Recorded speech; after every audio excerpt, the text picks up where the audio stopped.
Hi friends, இன்றைக்கி நம்ம joint ஃபேமிலியில் பிரியாணி எப்படி செய்கிறாங்கன்னு போய் பார்க்கலாம். எங்கள் அக்கா தான் வந்து பிரியாணி மாஸ்டரு. அவங்க தான் வந்து பிரியாணி செஞ்சுட்டு இருந்தாங்க. எப்படி செய்கிறாங்கன்னு வாங்க பார்க்கலாம். ஜாயிண்ட் ஃபேமிலியில் எப்போவுமே 30 பேருக்கு சமைப்பாங்க. தனியாக சமைக்க மாட்டாங்க. எல்லாருக்கும் ஒரே சேர்த்து ஒரே கிச்சன் தான். காலையில் 2 பேரும் நைட்டுக்கு ஒருத்தரும் சமைப்பாங்க. நல்லா ஜாலியாக இருக்கும். உயிரோடு இருக்க நல்ல 4 கோழியை கொண்டுட்டு வந்து கட் பண்ணிவிட்டு சுடுதண்ணியில் போட்டு நல்லா முக்கி எடுத்துட்டு அதை தோல் உரிக்க ஆரம்பிச்சிட்டாங்க. தோல் உரிச்சிட்டு அதை நல்லா க்ளீன் பண்ணிட்டாங்க. வாங்க அது எப்படி க்ளீன் பண்ணுறாங்கன்னு பார்க்கலாம்.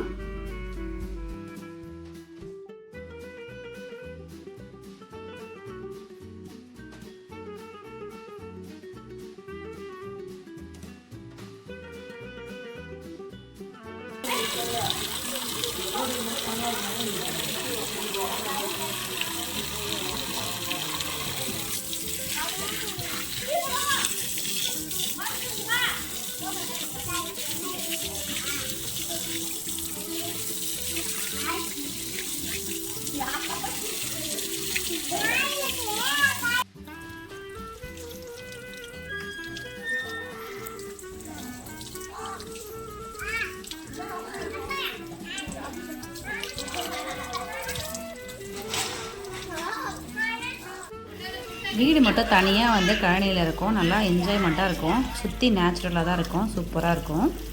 பாருங்கள், இது எல்லாமே வந்து சிங்கிள் ஃபேமிலி தான். எல்லாமே ஒரே ஃபேமிலியில் தான் இருக்காங்க.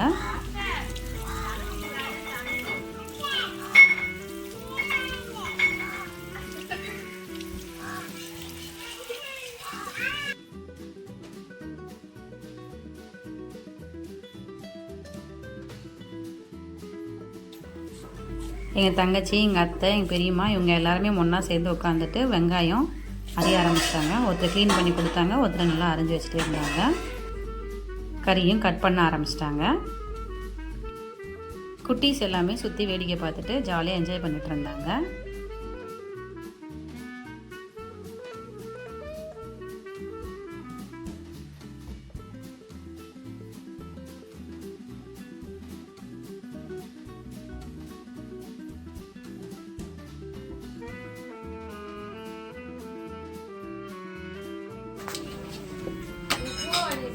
பிளட்டு மேலே திரிக்கக்கூடாதுன்னு ஐடியா போகிறாங்க.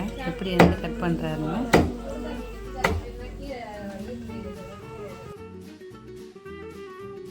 கறி கட் பண்ணுற கத்தி, பலவை எல்லாமே ரெடிமேடாக வீட்டிலே ரெடி பண்ணி வச்சுருக்காங்க. எதையுமே வெளில போய் கட் பண்ண மாட்டாங்க. வீட்டிலே எல்லாமே சமைச்சிடுவாங்க.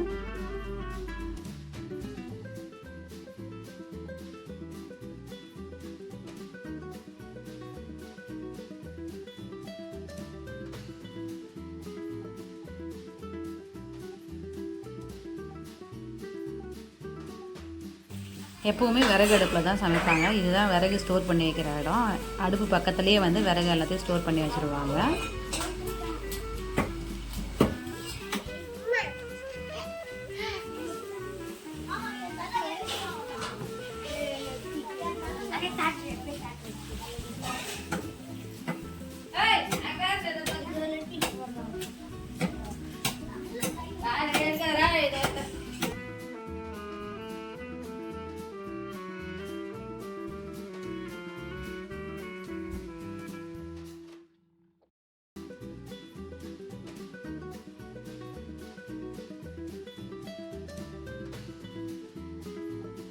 எங்கள் பிரியாணி மாஸ்டரு ரெடி பண்ண ஆரம்பிச்சிட்டாங்க.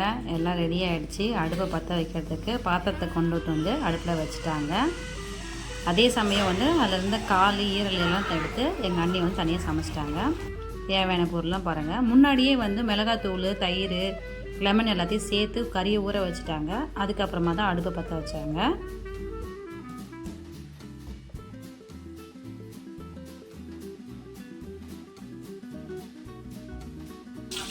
எண்ணெயை ஊற்றிட்டு நல்லா காஞ்சிருக்க அப்புறமா, ஆனால் கடுவை ஆட் பண்ண மாட்டாங்க. கடுவை ஆட் பண்ணாமல் தான் பிரியாணி சமைக்கணும்னு சொன்னாங்க.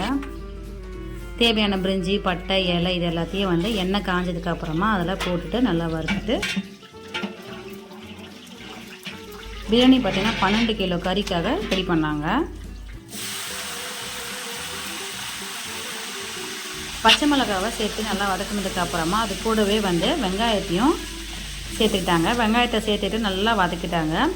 வெங்காயம் வந்து நல்லா பொன்னிறமாக ஆகிற வரைக்கும் நம்ம வதக்கிட்டே இருக்கணும்னு சொன்னாங்க.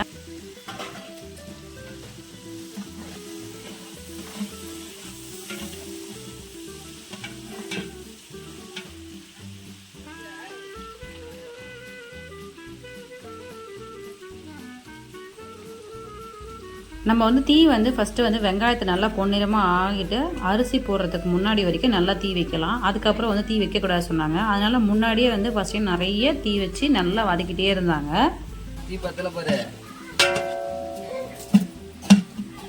ஹெல்ப்புக்கு மாமா பையனும் வந்துட்டாங்க. வந்து தொலைவிட்டே இருந்தாங்க. அடுப்பு அணைஞ்சு போச்சு, ஊற்றிட்டே இருந்தாங்க.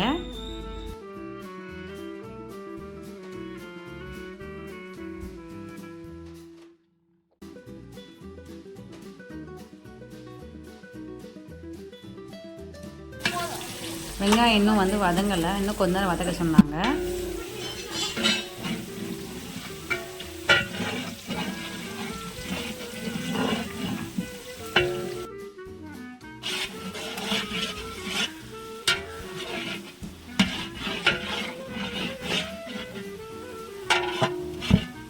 இப்போ பார்த்தீங்கன்னா வெங்காயம் நல்லா வதங்கிடுச்சு, பொன்னிறமாக ஆகிடுச்சு. இதுக்கப்புறமா புதினாவை சேர்த்துட்டு நல்லா வதக்கிடலாம். முன்னாடியே தக்காளி எதுவும் சேர்க்கக்கூடாதுன்னு சொன்னாங்க. புதினாவை நல்லா சேர்த்துட்டு வதக்கினதுக்கு அப்புறமா தான் தக்காளியை சேர்த்து வதக்கணும்னு சொன்னாங்க.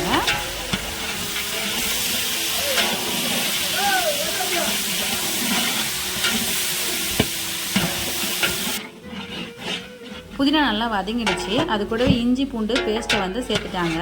அந்த இஞ்சி பூண்டு பேஸ்ட்டோட தண்ணி நல்லா வந்து சுண்டுற வரைக்கும் வந்து அதை வதக்கிட்டே இருக்கணும்னு சொன்னாங்க. அதுக்கப்புறமா தான் தக்காளியை சேர்க்கணும்னு சொன்னாங்க. இது நல்லா வதக்கிட்டே இருந்துட்டு அந்த இஞ்சி பூண்டோட சாறு வந்து இருக்கக்கூடாது.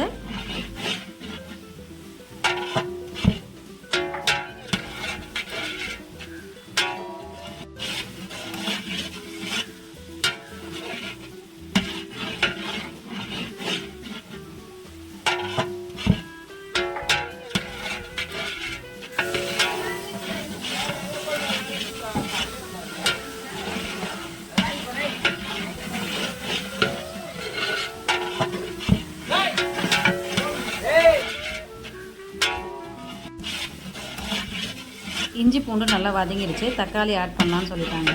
பாருங்கள், தக்காளி ஆட் பண்ணிவிட்டு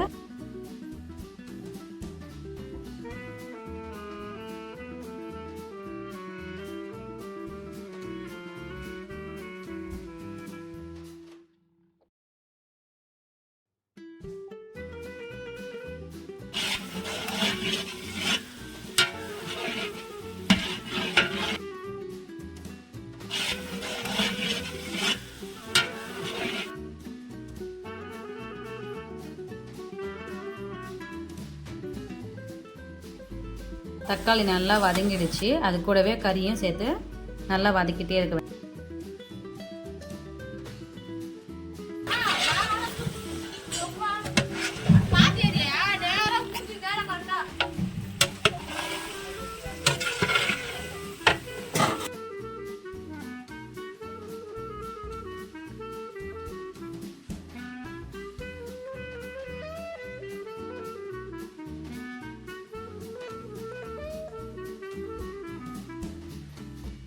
கறியை நல்லா வதக்கிட்டு அதை மூடி வச்சுட்டு ஒரு கொதி வந்த உடனே அதுக்கப்புறமா அதில் தண்ணி ஆட் பண்ணிட்டாங்க.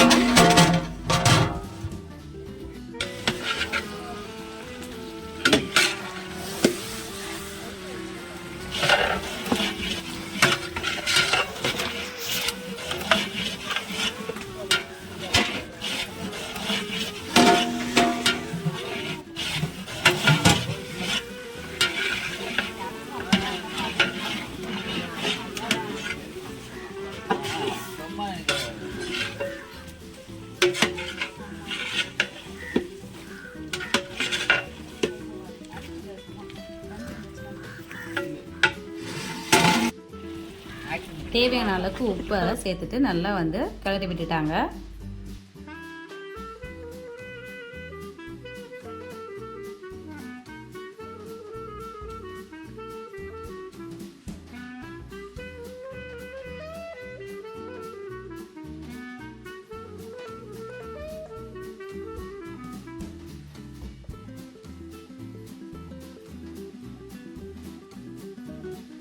பக்கம் சேர்த்தா ஒரு எடுத்துல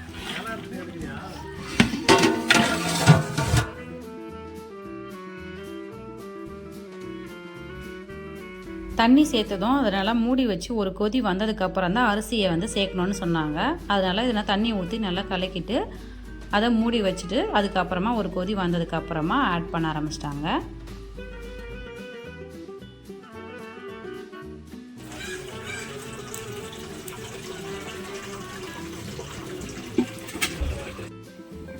ஒரு கொதி வந்துடுச்சு.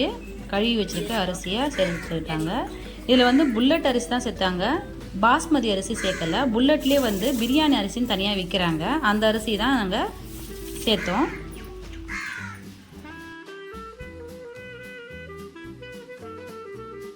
இதுக்கப்புறமா வந்து தீ அதிகமாக வந்து வைக்கக்கூடாதுன்னு சொல்லிட்டாங்க. இது ரைட்டாக வந்து நல்லா கொதி வந்து நல்லா வந்து பாதி அளவுக்கு வேகணும், ரொம்பவும் வந்து குழக்கணும் வேக வைக்கக்கூடாது. அரிசி பதமாகவே இருக்கிற அளவுக்கு நம்ம கொஞ்ச நேரமே வெந்ததுக்கப்புறமா அதை மூடி வச்சிடணும்.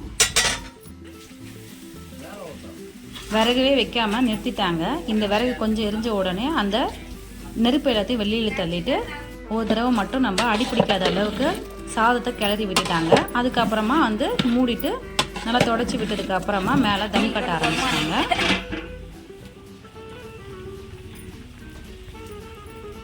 இது கூடவே வந்து மூடுறதுக்கு முன்னாடி புதினாவை வந்து கொஞ்சமாக வந்து மேலே வந்து தூவி விட்டுட்டு ஒரு கிளறிட்டு அதுக்கப்புறமா வந்து தம் கட்ட ஆரம்பித்தாங்க.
தம் கட்டினதுக்கு அப்புறமா 25 நிமிஷம் வந்து வெயிட் பண்ணணும்னு சொன்னாங்க. 25 நிமிஷத்துக்கு அப்புறமா வந்து திறந்து காமிச்சாங்க. ரொம்ப சூப்பராக இருந்தது. அது கிளறி காமிக்கும் போது பார்த்திங்கன்னா வந்து ஒன்றோட ஒன்று அரிசி ஒட்டாமல் நல்லா பல பலன்னு பிரியாணி பார்க்கவே ரொம்ப சூப்பராக இருந்துச்சு. பாருங்கள், அவங்க எடுத்து காமிச்சாங்க. ரொம்ப அழகாக உத்தியாக இருந்தது.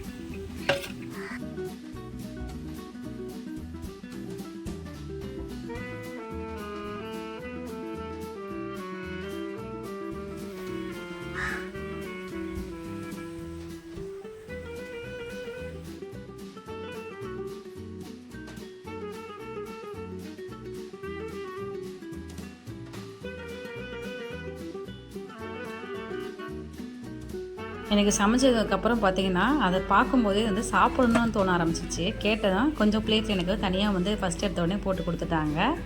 ரொம்ப டேஸ்டியாக இருந்துச்சு.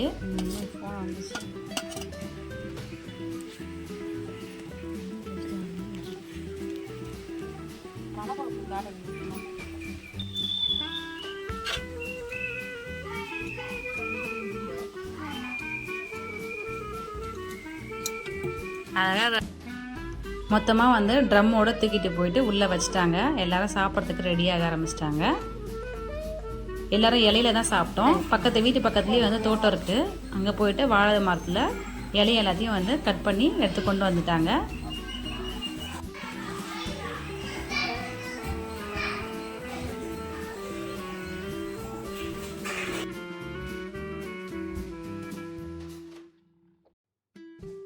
எல்லாம் சாப்பிட தயாராகிட்டாங்க.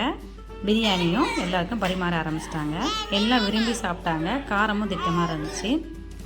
இந்த வீடியோ உங்களுக்கு பிடிச்சிருந்தா லைக் பண்ணுங்கள் ஃப்ரெண்ட்ஸ். மறக்காமல் சப்ஸ்கிரைப் பண்ணுங்கள். இந்த மாதிரி பிக் ஃபேமிலியில் ஜாயின்ட் ஃபேமிலியில் இன்னும் நிறைய வீடியோ போடணுன்னா கமெண்ட் பண்ணுங்கள். நான் அங்கே போயிட்டு எடுத்து உங்களுக்கு போடுறேன், ஷேர் பண்ணுறேன். Thank you friends.